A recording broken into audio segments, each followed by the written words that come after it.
ಆತ್ಮೀಯ H16 news ಅರ್ಥಾತ್ ಸಿದ್ದರಾಮಯ್ಯ ಸ್ವಾಗತ. ನಾನು ನಿಮ್ಮವ MI ಅಥವಾ ಮಲ್ಲಪ್ಪ ಜೋತಾವರ್. ಆತ್ಮೀಯರೇ, ದೇವೇಗೌಡರಿಗೆ ರಾಜ್ಯಸಭಾ ಸದಸ್ಯತ್ವಕ್ಕೆ ಒಪ್ಪಿಗೆ ಸಿಗಬಹುದಾ ಅನ್ನುವಂಥ ಮಾತು ಮತ್ತೊಮ್ಮೆ ಏನಪ್ಪ ಅಂತಂದ್ರೆ ಜಬರ್ದಸ್ತಾಗಿ ಚರ್ಚೆ ಸ್ಟಾರ್ಟ್ ಆಗ್ಯದಂತ. ಒಂದು ಕಡೆಗೆ ದೇವೇಗೌಡರು ಕರ್ನಾಟಕದಲ್ಲೆಲ್ಲ ರಾಜ್ಯಸಭೆಗೆ ಹೋಗಬೇಕು ಅನ್ನುವಂಥ ಒಂದು ವಿಚಾರಕ್ಕೆ ಬದ್ಧರಾಗಿದ್ದಾರೆ, ಅಥವಾ ಹಠ ಹಿಡಿದಾರೆ ಅಂದರೂ ಅಡ್ಡಿ ಇಲ್ಲ. ಇನ್ನೊಂದು ಕಡೆಗೆ ಯಡಿಯೂರಪ್ಪನವರು ಸಹಿತ ಭಾಳ ಸೂಕ್ಷ್ಮ ವಿಚಾರ ಮಾಡ್ಕೊಂಡಿಲ್ಲ. BJPಯಲ್ಲಿ ಕೆಲಸ ಮಾಡಿದವರು ಸಾಕಷ್ಟಿದ್ದಾರೆ, ಇರೋದು ಒಂದು ಸೀಟ್ ಅದ.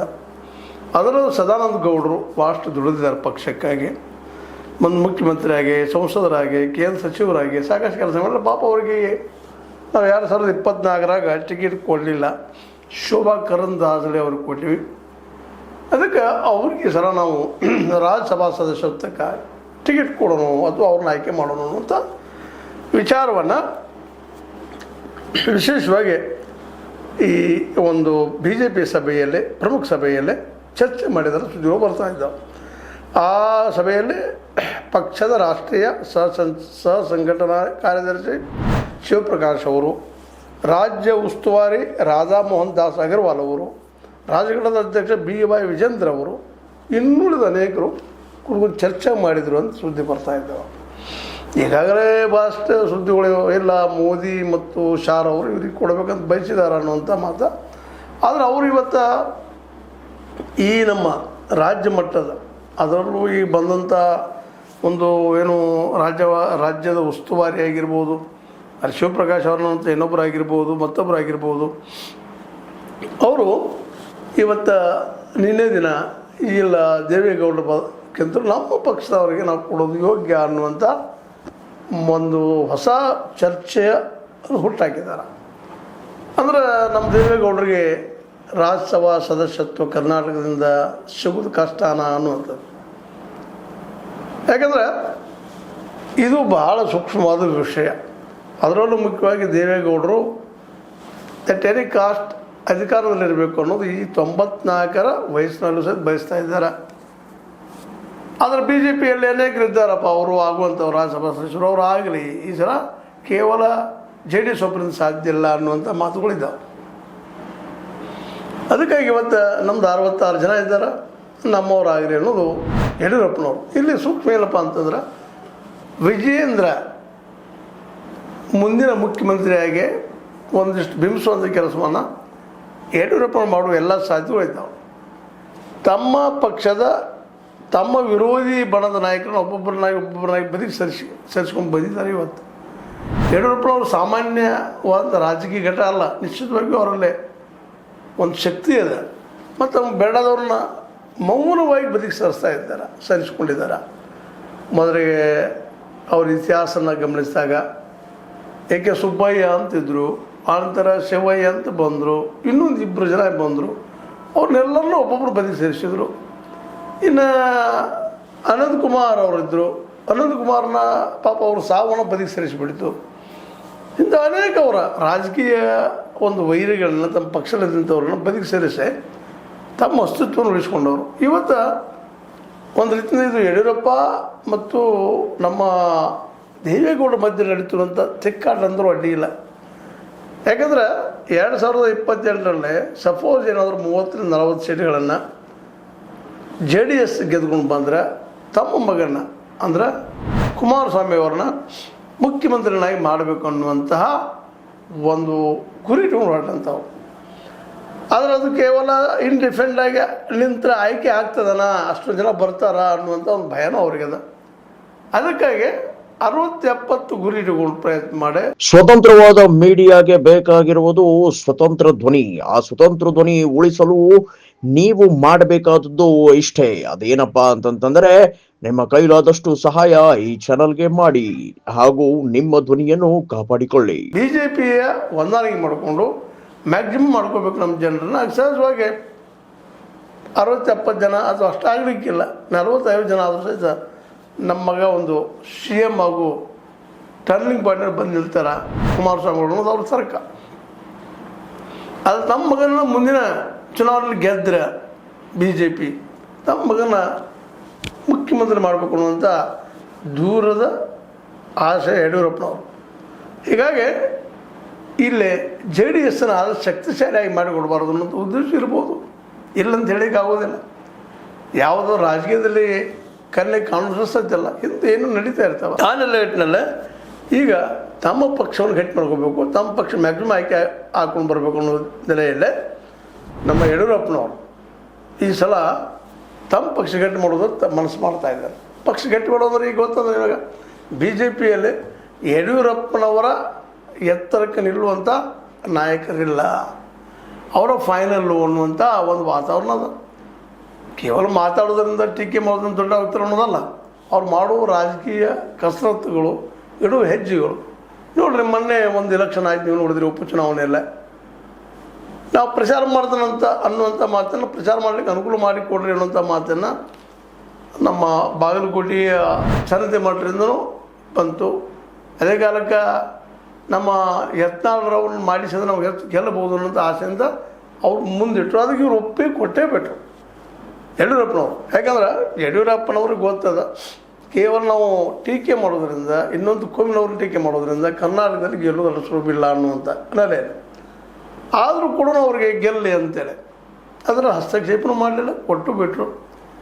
ಆದರೆ ಅಲ್ಲಿ ಎದುರಾಳಿ ಯಾರಪ್ಪ ಅಲ್ಲಿ ಅಂತ ಸಿದ್ದರಾಮಯ್ಯ ಸ್ವತಃ ಇದ್ದರು ಬಾಗಲಕೋಟೆಯಲ್ಲೇ. ಮತ್ತು ಅಲ್ಲಿ ಅಲ್ಪಸಂಖ್ಯಾತರು, ಹಿಂದುಳಿದವರು ಸಾಕಷ್ಟು ಪ್ರಮಾಣದಲ್ಲಿ ಇರೋದ್ರಿಂದಾಗಿ ಸಹಜವಾಗಿ ಹಿಂದಿಂದಿಗಿಂತಲೂ ಹೆಚ್ಚಿನ ಪ್ರಮಾಣದಲ್ಲಿ ತಮ್ಮ ಕ್ಯಾಂಟೀನ್ ಗೆಲ್ಲಿಸ್ಕೊಂಬಂದರು ಮೇಟಿ ಅವ್ರನ್ನ. ಇದು ಒಂದು ದೊಡ್ಡ ಸೆಟ್ ಬ್ಯಾಕ್ ಆಯ್ತು ಅವ್ರಿಗೆ, ಯತ್ನಾಳ್ ಅವ್ರಿಗೆ. ಅದೇ ಕಾಲಕ್ಕೆ ಇನ್ನೊಂದು ಸೆಟ್ ಬ್ಯಾಕ್ ಆಗಿತ್ತು ಅಂದ್ರೆ ದಾವಣಗೆರೆ ಗೆಲ್ಲುವಂಥದ್ದು, ದಕ್ಷಿಣ ದಾವಣಗೆರೆ ಅಲ್ಲಿ ಮುಸ್ಲಿಂ ಮತದಾರ ಹೆಚ್ಚಿದ್ದು, ಮುಸ್ಲಿಮರ ವಿರೋಧವಾಗಿ ಟಿಕೆಟ್ ಕೊಟ್ಟಿದ್ದರು ಅವರಿಗೆ, ಮಲ್ಲಿಕಾರ್ಜುನ ಮಗ ನಮ್ಮ ಸಮರ್ಥ ಅವ್ರಿಗೆ. ಆದರೆ ಅವರು ಗೆಲ್ಲಿಸ್ಕೊಂಡು ಬಂದರು ಅದನ್ನು. ಅಲ್ಲಿ ಮುಸ್ಲಿಮ್ಸು ಕೆಲವೊಂದಿಷ್ಟು ಜನ ಇವ್ರಿಗೆ ವೋಟ್ ಹಾಕಿದ್ರು ಅನ್ನುವಂಥದ್ದು. ಯಾಕೆಂದರೆ ಅದು ಕಾರಣ ಯತ್ನಾಳರು ಅಂತ ಯಡಿಯೂರಪ್ಪನವರು ಅತಿ ಸೂಕ್ಷ್ಮವಾಗಿ ಅದನ್ನು ಮನವರಿಕೆ ಮಾಡಿಕೊಟ್ರು ಅಂತ. ಹೀಗಾಗಿ ಯಡಿಯೂರಪ್ಪನ ಎದುರಿಸುವಂಥ ನಾಯಕತ್ವ BJPಯಲ್ಲಿ ಈಗಿಲ್ಲ. ಆ ಕಾರಣಕ್ಕಾಗಿ ಅವರಿಂದವರು ಇವತ್ತು ತಮ್ಮ ಪಕ್ಷ ಗಟ್ಟಿ ಮಾಡಿಕೊಂಡು ನಾವು ನಿಜವಾಗಿ ಹೋರಾಟ ಮಾಡಿದರೆ ನಾವು 123 ತನಕ ಗೆಲ್ಲಬಹುದು ಅನ್ನೋ ತರ್ಕವರು. ಅದಕ್ಕಾಗಿ ಸದಾನಂದ ಗೌಡರಿಗೆ ಕೊಡಬೇಕಪ್ಪ ರಾಜ್ಯಸಭಾ ಸದಸ್ಯ ಸೀಟನ್ನು, ಅದು ತಾವು ಗಟ್ಟಿ ಆಗ್ತೀವಿ. ಸದಾನಂದ ಗೌಡರಾಯಿತು, ಬೊಮ್ಮಾಯಿಯವರಾಯಿತು, ಜಗದೀಶ್ ಶೆಟ್ಟರ್ ಆಯಿತು, ಸ್ವತಃ ಯಡಿಯೂರಪ್ಪನವರಾಯಿತು, ಇನ್ನೂ ಕೆಲವೊಂದು ಲೀಡರ್ಗಳು ಬಂದಾಯ್ತಪ್ಪ ಅಂತಂದ್ರೆ ಅವರು ಎದುರ ಈ ಇನ್ನುಳಿದ ಭಿನ್ನ ಮತಿಯರು ಬಂದು ನಿಲ್ಲೋದು ಭಾಳ ಕಷ್ಟ. ತಮ್ಮ ಕ್ಷೇತ್ರದಲ್ಲಿ ಗೆಲ್ಲಬಹುದು ವಿನಃ ಒಂದು ದೊಡ್ಡ ಪ್ರಮಾಣದಲ್ಲಿ ಶಾಸಕರ ಸಂಖ್ಯೆಯಲ್ಲಿ ತೊಗೊಂಡು ಬರುವಂಥ ಶಕ್ತಿ ಇನ್ನಾವ ನಾಯಕನಲ್ಲೂ ಇಲ್ಲ. ಇವತ್ತು ಅರವಿಂದ್ ಲಿಂಬಾವಳಿ ಆಗಿರ್ಬೋದು, ಕುಮಾರ್ ಬಂಗಾರಪ್ಪನವರಾಗಿರ್ಬೋದು, ರಮೇಶ್ ಜಾರಕಿಹೊಳಿ ಅವರಾಗಿರ್ಬೋದು, ಒಂದು ಅದೇ ಕಾಲಕ್ಕೆ ನಮ್ಮ ಏನಪ್ಪ ಅಂದ್ರೆ ಪ್ರತಾಪ್ ಸಿಂಗ್ ಆಗಿರ್ಬೋದು, ಅಥವಾ ನಮ್ಮ ಸೂರ್ಯ ತೇಜಸ್ವಿ ಆಗಿರ್ಬೋದು, ಇವರೆಲ್ಲರೂ ತಮ್ಮ ಕ್ಷೇತ್ರ ಗೆದ್ದು ಬರ್ಬೋದು ವಿನಃ ತಮ್ಮ ಜೊತೆಗೆ 10-20 ಜನರನ್ನು ಗೆದ್ದಿಸ್ಕೊಂಡು ಬರುವಂಥ ಶಕ್ತಿ ಇದ್ದವರು ಅಂತ ಹೇಳಲಿಕ್ಕೆ ಆಗೋದಿಲ್ಲ. ಹೀಗಾಗಿ ಭಿನ್ನ ಮತೀಯರ ಈ ಶಕ್ತಿ ಗೊತ್ತಿರುವಂಥ ಹೈಕಮಾಂಡ್ ಅವ್ರನ್ನ ಬದುಕಿ ಸರಿಸುವಂಥ ಕೆಲಸ ಮಾಡಿದ್ದು. ಕೊನೆಗೆ ಈಗಾಗಲೇ ಡಿಸೈಡ್ ಮಾಡಿದ ವಿಜೇಂದ್ರ ಅವರನ್ನು ಮುಂದಿನ ಅಧ್ಯಕ್ಷ ಅಂತೇಳಿ. ಜೊತೆಗೆ ಇನ್ನಷ್ಟು ಪಾರ್ಟಿ ಗಟ್ಟಿ ಮಾಡೋ ದಿಶೆಯಲ್ಲೇ ಈ ಒಂದು ಪಾರ್ಟಿಯಲ್ಲೇ ಸಭೆ ನಡೆದ ಒಂದು ಮಹತ್ವದ ಪಾರ್ಟಿ ಪ್ರಮುಖರು ಕುಡ್ಕೊಂಡು ಮಾತಾಡಿ DV ಸದಾನಂದ ಗೌಡರ ಹೆಸರು ಶಿಫಾರಸು ಮಾಡಿ ಕಳಿಸುವಂಥದ್ದು. ಇಲ್ಲಿಯ ಬೆಂಗಳೂರಿನ ಇಲ್ಲಿಯ ಇಲ್ಲಿಯ ಕಾರ್ಯಕರ್ತರು ಅಥವಾ ನಾಯಕರು ಈ ಲೆಟರ್ ಕಳಿಸಿದ್ರಪ್ಪ ಅಂದ್ರೆ ದೇವೇಗೌಡರಿಗೆ ಕೊಡುವಂಥ ಒಂದು ರಾಜ್ಯಸಭಾ ಟಿಕೆಟ್ ತಪ್ಪಬಹುದು. ಯಾಕಂದ್ರೆ JDS ಬೆಳೆಸೋದ್ರಲ್ಲಿ ಏನು ಅರ್ಥ ಇಲ್ಲ, ಇಂದಿನ ನಾಳಿದ್ರೆ ನಾವು ನಮ್ಗೆ ವೈರಿ ಆಗುವಂಥದ್ದು ಅನ್ನೋಂಥ ಮನೋಧರ್ಮ BJPಗರಲ್ಲಿ ಇರೋದನ್ನು ಈಗಾಗಲೇ ಹಲವು ಸಲ ಅದನ್ನು ಮನಗಂಡಿದ್ದೀವಿ. ಆದರೆ ಈ ಸಲ ಮಾತ್ರ ಯಡಿಯೂರಪ್ಪನವ್ರು ನಾವು ಮಾಡ್ತಾಯಿದ್ದೀವಪ್ಪ, ನಮ್ಮವು ಇರಲಿ ಅನ್ನುವಂಥ ಮಾತಿನಿಂದ ಈ ಒಂದು ತಮ್ಮ ಸದಾನಂದ ಗೌಡರಿಗೆ DV ಸದಾನಂದ ಗೌಡರಿಗೆ ಸಪೋರ್ಟ್ ಮಾಡೋ ಮೂಲಕ ನಮ್ಮ ರಾಜ್ಯಸಭಾ ಸದಸ್ಯತ್ವಕ್ಕೆ ಹೊರಟಿರುವಂತಹ ದೇವೇಗೌಡರಿಗೆ ಚೆಕ್ಮೇಟ್ ಇಟ್ಟಿದ್ದಾರೆ. ಇದಕ್ಕೆ ಯಾವ ರೀತಿಯಾಗಿ ಮೋದಿ ಮತ್ತು ಶಾ ಅವರು ಸ್ಪಂದಿಸ್ಬೋದು, ತಮ್ಮ ಸ್ಥಳೀಯ ನಾಯಕರನ್ನ ಎದುರು ಹಾಕೋಬೋದಾ, ಅಥವಾ ಇಲ್ಲ ಅವ್ರು ಬದಿಗೆ ಸೇರಿಸಿ ನಮ್ಮ ದೇವೇಗೌಡರಿಗೆ ಟಿಕೆಟ್ ಕೊಡ್ಬೋದಾ? ಯಾಕಂದ್ರೆ ಅವ್ರ ತಲೆಯಲ್ಲಿರೋದು ಒಂದು ಸಿಂಪಲ್ ಲಾಜಿಕ್ ಅಂತ ಅನ್ನಿಸ್ತದೆ.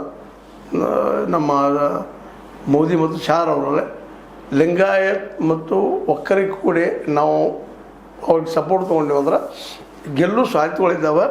BJP ಅಧಿಕಾರಕ್ಕೆ ಬರೋ ಸಾಧ್ಯತೆ ಅದ ಅನ್ನುವಂಥ ಮಾತು. ಅದಕ್ಕಾಗಿ ಇದು ಒಕ್ಕಲಿಗ ಮತ್ತು ಲಿಂಗಾಯತ್ ಕಾಂಬಿನೇಷನ್ ಮಾಡೋ ಸಲುವಾಗಿ ಅವ್ರದ್ದಿದ್ದವ್ರು ನಮ್ಮ ದೇವೇಗೌಡರಿಗೆ ರೆಡ್ ಕಾರ್ಪೆಟ್ ಹಾಸ್ತಾ ಇದ್ದಾರೆ ಅಂತ ಅನ್ನಿಸ್ತದೆ. ಬಟ್ ಅದು ಎಷ್ಟು ಮಟ್ಟಿಗೆ ಇಫೆಕ್ಟ್ ಆಗ್ಬೋದು, ಏನಾಗ್ಬೋದು, ಅದು ನಡೆದಾಗ ಚುನಾವಣೆ ನಡೆದಾಗ ಗೊತ್ತಾಗುವಂಥ ವಿಷಯ. ಏನೂ ಆಗಲಿ, ಒಟ್ಟಾರೆಯಾಗಿ ಈ ಸದಾನಂದ ಗೌಡರಿಗೆ ಲೋಕಲ್ ನಾಯಕರು, ಇಲ್ಲಿಯ BJP ನಾಯಕರು ಸಪೋರ್ಟ್ ಮಾಡ್ತಾ ಇರೋದು ಇದರಿಂದ ಸ್ಪಷ್ಟ ಆಗ್ತಾ ಇದೆ. ಇದರ ರಿಸಲ್ಟ್ ಏನಾಗ್ಬೋದು ನೋಡೋಣ ಕಾದ.